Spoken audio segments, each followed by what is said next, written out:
जय श्री गणेश। नमस्कार, मैं आचार्य संजय द्विवेदी। मेरे समस्त प्रबुद्ध दर्शकों का मेरे चैनल पे हार्दिक स्वागत है। प्रिय दर्शकों, आज मैं सूर्यदेव के राशि परिवर्तन प्रभाव को लेकर आपके सम्मुख उपस्थित हूं। नवग्रह में राजा सूर्यदेव 13 फरवरी को अपनी राशि का परिवर्तन करेंगे, कुंभ राशि में प्रवेश करेंगे। शनिदेव की राशि कुंभ राशि है, जहां पर सूर्य और शनि में मतभेद है, परंतु यहां पिता पुत्र का भी भाव है। और जब कुंभ राशि में सूर्य जाते हैं तो कोई निर्बल नहीं होते।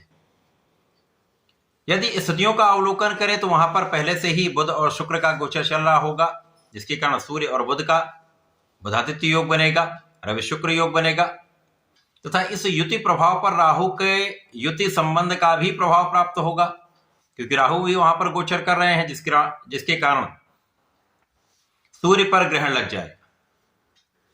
प्रिय दर्शकों, जब सूर्य बाधित होते हैं अर्थात ग्रहण में होते हैं तो सूर्य का जो कार्यकत्व है, सूर्य का कार्यकत्व है आत्मबल का, पिता का, नेतृत्व की क्षमता का, शासन प्रशासन का, प्रशासनिक सेवाओं का, राजनीति का, सरकार से जुड़कर लाभ लेने का जो भी कार्यकत्व है वो निर्बल होने लगता है। तथा सूर्य जिन जिन भाव के स्वामी हैं उन भाव में निर्बलता आने लगती है। परंतु सूर्यदेव राजा हैं और राजा को लंबे समय तक ग्रहण नहीं लग पाता, तो जितने समय में सूर्य और राहु अति निकट होंगे, आमने सामने होंगे, तभी इस समस्या का प्रभाव प्राप्त होगा।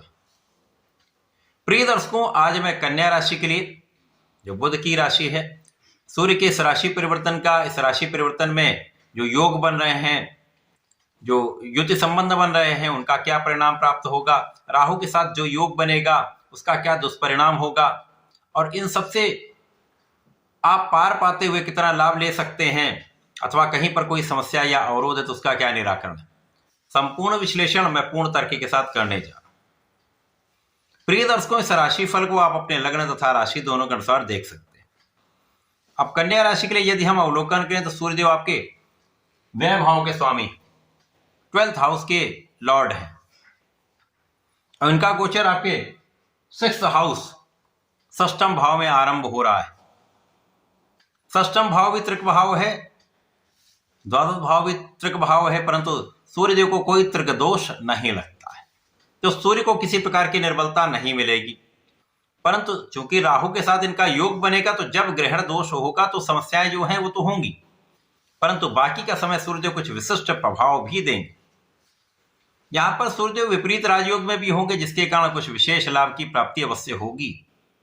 इस समय में जो जातक सरकारी नौकरी के लिए प्रयासरत हैं अथवा नौकरी के लिए प्रयासरत हैं, उनको नौकरी अवश्य प्राप्त होगी। अचानक ही कुछ ऐसे स्थितियां बन जाएंगी जब आपको आपके मन के अनुसार नौकरी की प्राप्ति हो सकती है। अथवा कुछ ऐसे जातक होंगे जो व्यापार कर रहे हैं, व्यापार में विस्तार करना चाह रहे हैं, लोन लेना चाह रहे हैं, ऋण की प्राप्ति चाहते हैं, लेकिन उनका काम बन नहीं पा रहा। अचानक इस समय में आपका काम बन जाए।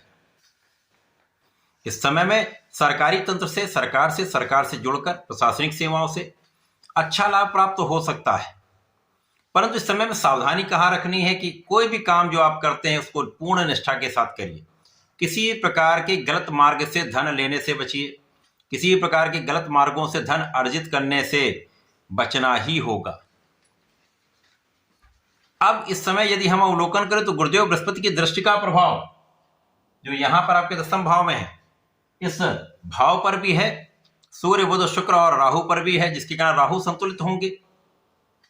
अब 6वां भाव राहु के लिए भी प्रबल है, उनके लिए भी अनुकूल है, तो यहां पर ये भाव जो है वो आपका अत्यंत प्रबल हो रहा है। तो जो जातक अपने ऋण को चुकाना चाह रहे हैं उनके लिए धन प्राप्ति अवश्य होगी। कुछ ऐसे मार्ग बन जाएंगे जहां पर आपको आशा नहीं होगी, वहां से भी आपको धन प्राप्त हो सकता है। धन प्राप्ति होगी तो आप अपने ऋणों को चुका पाएंगे। कुछ व्यापारिक यात्राएं हो जाएंगी जहां पर आपको अच्छे अनुबंध प्राप्त होंगे, अच्छा धन प्राप्त होगा, जिसका लाभ आप पूर्ण रूप से लेने वाले। देश विदेश की यात्राएं आप कर सकते हैं, कुछ व्यय भी होगा, परंतु किसी प्रकार की कोई समस्याग्रस्त बात नहीं है। इस समय में कोई भी आपकी कानूनी समस्या है उसमें आपका पक्ष बलवान होगा, आप विजयी रहेंगे। और इस समय शत्रुओं का तो पराभव निश्चित है, किसी प्रकार का कोई शत्रु आपके सामने टिक नहीं सकता। यद्यपि इस समय शत्रु बनते ही रहेंगे, कोई न कोई शत्रु आपको समस्या में डालता ही रहेगा। यद्यपि उसका विनाश होगा, लेकिन ये कहीं ना कहीं आपको तनाव देगा, कुछ रोग देगा। तनाव जब अधिक होता तो आपको ब्लड प्रेशर की समस्या हो सकती है, तो इससे बचने की आवश्यकता होगी। रक्त संचार से संबंधित समस्याएं होंगी, नर्वस सिस्टम से संबंधित कुछ विकार हो सकते हैं। इसी प्रकार से आंखों का ध्यान रखिएगा। इस समय में कुछ छोटे मोटे रोग अवश्य होंगे, बड़ी कोई समस्या नहीं है, वहां पर बचाव है, लेकिन कुछ समस्या अवश्य होगी। अपने खाने पीने पर नियंत्रण रखें, अपने लाइफस्टाइल को चेंज करें, अच्छा जो भोजन है उसको ग्रहण करें। अच्छी भोजन शैली, अच्छी जीवन शैली आपके लिए अत्यंत लाभप्रद होने वाली। इस समय में जो जातक विदेश में रहकर कार्य कर रहे हैं उनके लिए बहुत अच्छा समय है। प्रमोशन हो सकता है, लाभ वृद्धि होगी, धन वृद्धि होगी।